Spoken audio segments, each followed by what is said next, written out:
사랑하는 성도님들, 오늘도 이 이음 예배 자리에 참 잘 오셨습니다. 오늘 이 오후 시간도 하나님의 놀라우신 은혜로 충만하시기를 주님의 이름으로 축복합니다. 오늘 제가 울어야 되는데 우리 권사님이 대신 울어주셔가지고 여러분, 제가 이제 목사가 된 지 이제 한 일주일 정도 됐는데요. 좀 목사 같습니까? 제가 강도사 때는 안 그랬거든요. 강도사 때는 안 그랬는데 목사가 되니까 목사는 뭔가 좀 상당히 어색해요. 그러니까 왠지 모르겠는데 누가 목사님 이렇게 부르면 사실 많이 어색하고 아직까지 적응이 좀 잘 안 됩니다. 특별히 이게 적응이 좀 잘 안 되다 보니까 아까 전에 있었던 일인데요. 오전에 어떤 성도님이 갑자기 누군가를 찾는 거예요. 막 목사님 막 이렇게 부르시는 거예요. 그래가지고 저는 자연스럽게 양옆을 살피면서 주위를 살피기 시작했습니다. 왜냐하면 담임 목사님이 어디 계신가 하면서 보는 거예요. 그래가지고 담임 목사님이 없는 거예요. 그래서 뒤를 돌아보면서 저요? 저 부르셨어요? 이러면서 이런 일들이 지금 비일비재하게 일어나고 있습니다. 그래서 성도님들, 이게 당분간은 제가 좀 헷갈릴 수 있습니다. 그래가지고 잠시 동안은 서로 좀 맞출 필요가 있다라고 생각을 하거든요. 그래서 당분간은 알아듣기 쉽게 저를 부를 때 이제 호칭을 잘생긴 목사님 이렇게 불러주시면 제가 알아듣도록 하겠습니다. 왜냐하면 저희 교회에서 잘생긴 목사는 한 명밖에 없거든요. 그렇기 때문에 이제 알아듣기 쉬울 것 같습니다. 그리고 또 하나, 제가 이번 주에 계속 부담을 갖고 있었던 것이, 제가 오늘 낮 예배에 축도를 했지 않습니까? 여러분, 제가 성문교회에 10년 동안 사역했으니까 뭐 성도님들 이제 다 가족 같은데 제가 떨 일이 뭐가 있겠어요. 근데 오늘 막 축도하는데 막 올라가기 전부터 막 심장이 콩닥콩닥 뛰면서 청심환을 하나 먹고 올 걸 그랬어요. 팔과 손과 이 다리가 후들후들 떨리면서 그래서 제가 사실 혼자 있을 때 축도 연습을 되게 많이 했어요. 특별히 이 팔을 한 90도로 해야 될 것인가 아니면 45도로 해야 될 것인가, 누가 가르쳐 준 적이 없으니까요. 팔을 쫙 펴야 될 것인가 좀 접어야 될 것인가, 되게 아무튼 연습을 많이 했어요. 그래서 제가 얼마나 연습을 많이 했냐면, 어제 제가 팔을 드는데 이게 담이 걸려가지고 제가 팔이 아파서 어제는 팔이 안 올라갔어요. 어쨌든 그래도 주님의 은혜로 오늘 무사히 잘 마쳐서 참 다행입니다. 그리고 참 공교롭게도 목사가 되자마자 오후 예배 설교를 하니 오늘 축도를 2번이나 하게 생겼습니다. 그래서 어쨌든 오후에는 되도록 떨지 않고 잘 해보도록 하겠습니다.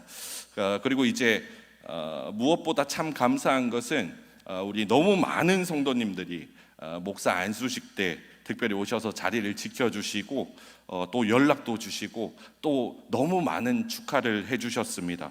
그래서 제가 감사하면서도 한편으로는 참 송구스러웠습니다. 제가 평소에 그렇게 잘한 것도 많이 없는데 또 우리 성도님들이 그렇게 많이 섬기지도 못했는데 제 그릇에 넘치는 축하와 섬김을 받은 것 같아서 모든 성도님들에게 진심으로 감사의 말씀을 드리고 싶습니다. 그리고 또 사람이다 보니까 대충 제가 예상을 하잖아요. 뭐 어느 정도 오실 것이고 어느 정도 축하를 받을 것이다 예상을 하는데, 근데 제가 예상했던 것보다 훨씬 제 예상을 넘어가지고 오늘 너무 약소한 수건을 드렸는데 이불을 드릴 걸 그랬습니다. 이제 더 이상 목사 위가 없다는 것이 참 안타깝습니다. 그래서 기회가 된다면 이제 나중에 제가 좋은 교회에 이제 담임 목사로 이제 가게 되면 그때 오시면은 제가 우리 성문교회 성도님들만큼은 특별히 2부를 드리도록 하겠습니다. 그래서 어쨌든 이렇게 좋은 교회를 만나게 된 것이 참 제 복이라고 생각을 합니다. 또 좋은 담임 목사님과 우리 좋은 장로님들과 우리 좋은 성도님들 모두를 만난 것이 제 그릇에 넘치는 하나님의 은혜라고 생각합니다. 그래서 제가 하나님과 우리 성도님들에게 큰 빚을 졌다라고 생각하면서 더 겸손한 모습으로 더 열심히 사역을 감당하도록 노력하도록 하겠습니다. 여러분, 살아가다 보면 이렇게 내 그릇에 넘치는 은혜를 하나님이 부어주실 때가 있더라고요. 우리가 구하지 않아도, 우리가 자격이 없어도 하나님이 그냥 우리에게 베풀어 주시는 은혜가 있습니다.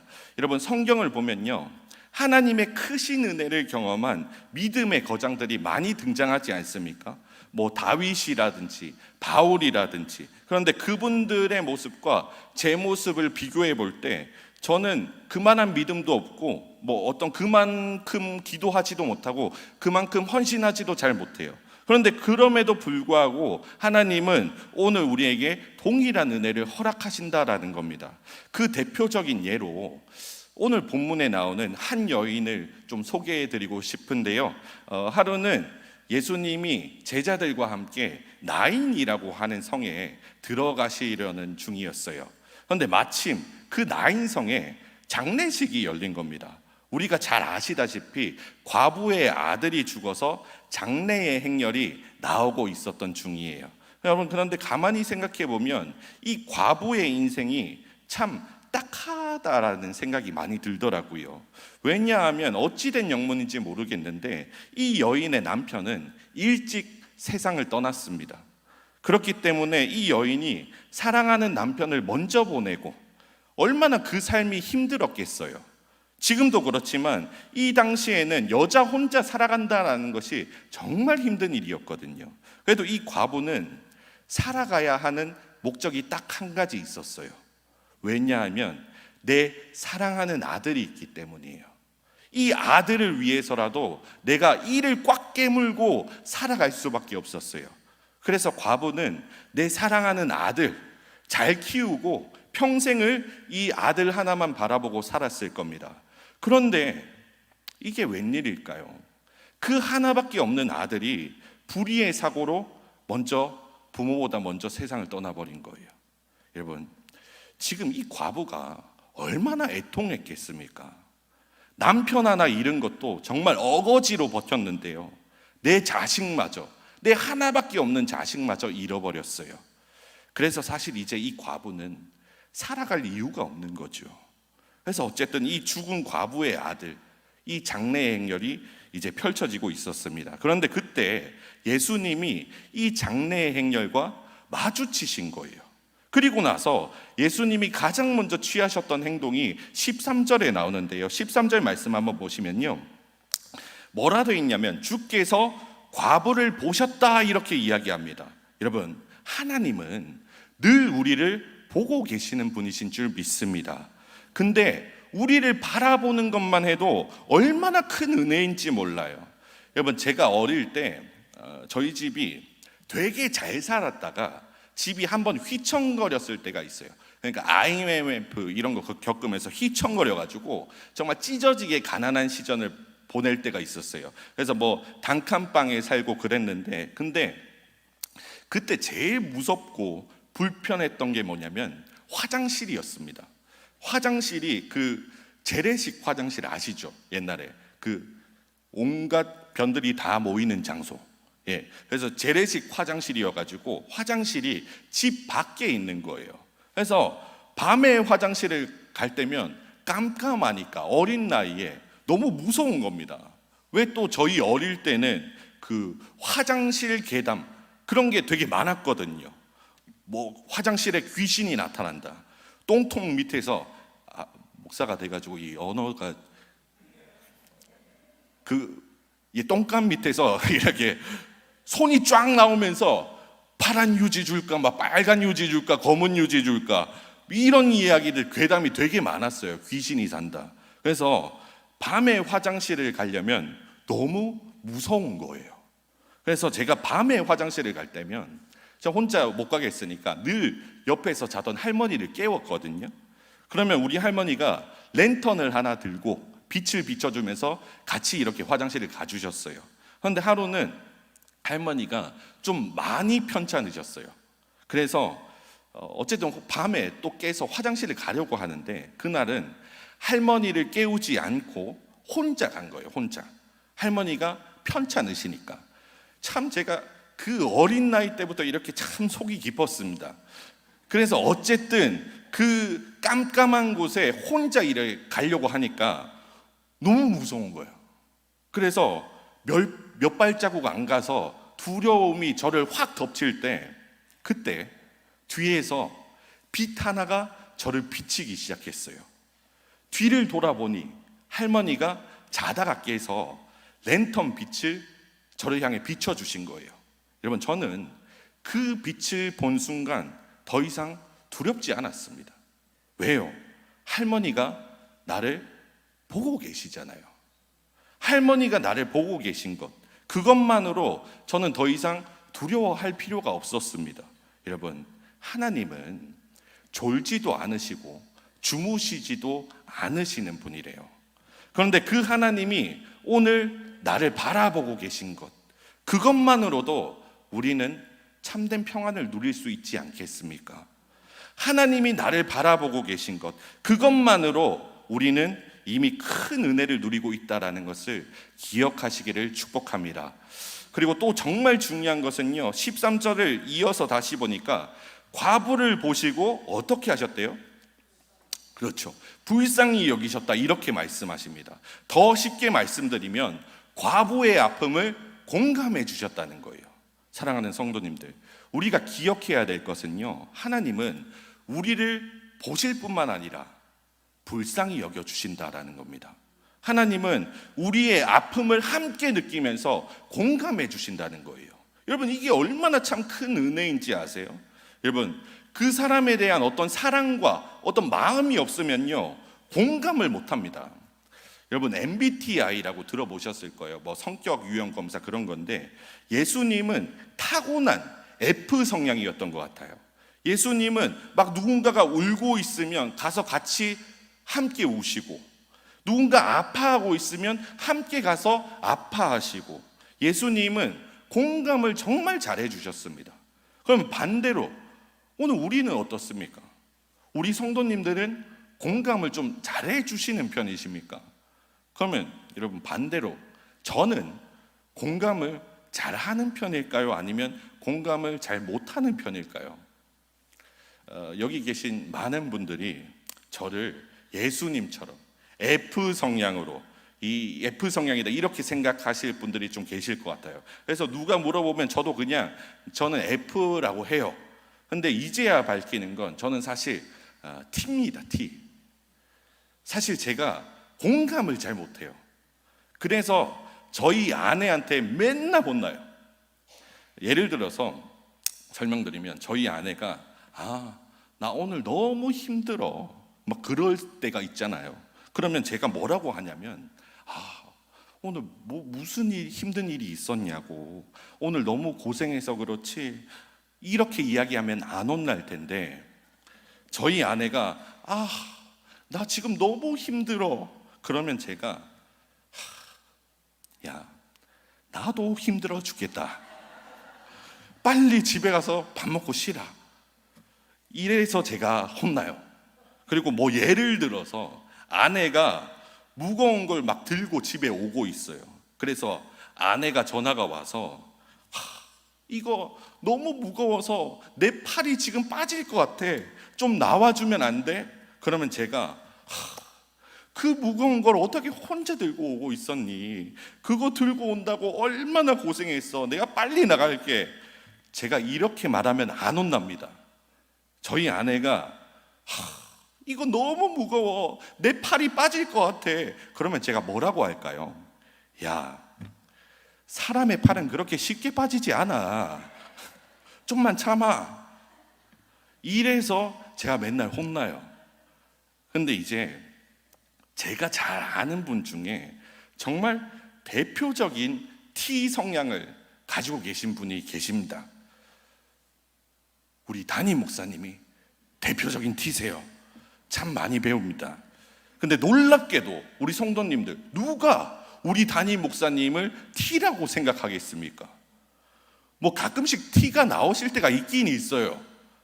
근데 평소에는 전혀 T처럼 안 보이시고 F로 살아가시잖아요. 예수님처럼 살아가시잖아요. 어떻게 이럴 수 있냐면 이게 바로 성령의 역사인 줄 믿습니다. 여러분, 그러니까 어쨌든 제가 T인데, 근데 놀랍게도 성도들의 아픔을 보면서 공감이 되는 거예요. 성도님들이 울면 제가 기뻐하겠습니까? 성도님들이 울면 저도 함께 슬퍼요. 성도님들이 웃으면 함께 기뻐해요. 왜냐하면 우리는 마음을 나눈 공동체라는 거죠. 여러분, 사실 마음이 없으면요, 공감이 안 돼요. 예를 들어서 성도님들, 어제 제 사돈의 팔촌이 어제 넘어지셔가지고 다리가 부러지셨대요. 이러면 성도님들 혹시 슬프십니까? 아니요. 왜냐하면 사돈의 팔촌이면 누굽니까? 남입니다. 남. 누군지도 모릅니다. 이 사람에 대한 마음이 없기 때문에 나는 슬프지 않아요. 그러나 여러분, 오늘 예수님의 마음은요, 늘 우리를 향해 있다라는 것을 믿으시기를 축복합니다.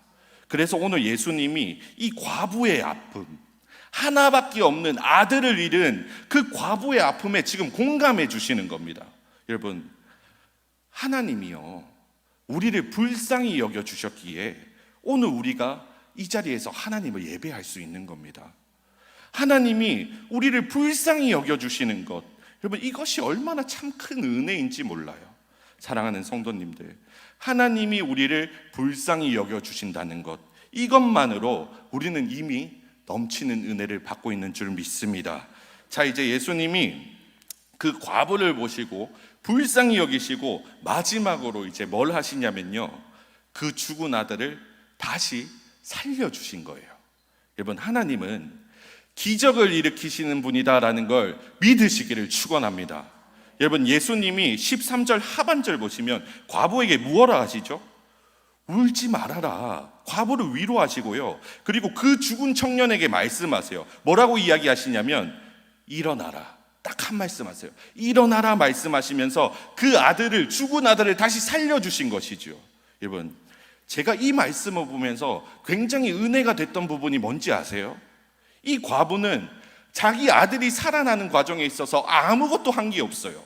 여러분, 이 과부가요, 하나님께 기도했다는 내용도 없고요, 예수님에게 내 아들 살려달라고 좀 부탁했다는 내용도 없어요. 그런데 예수님이 그냥 불쌍히 여기시고 다시 살려주셨다라는 겁니다.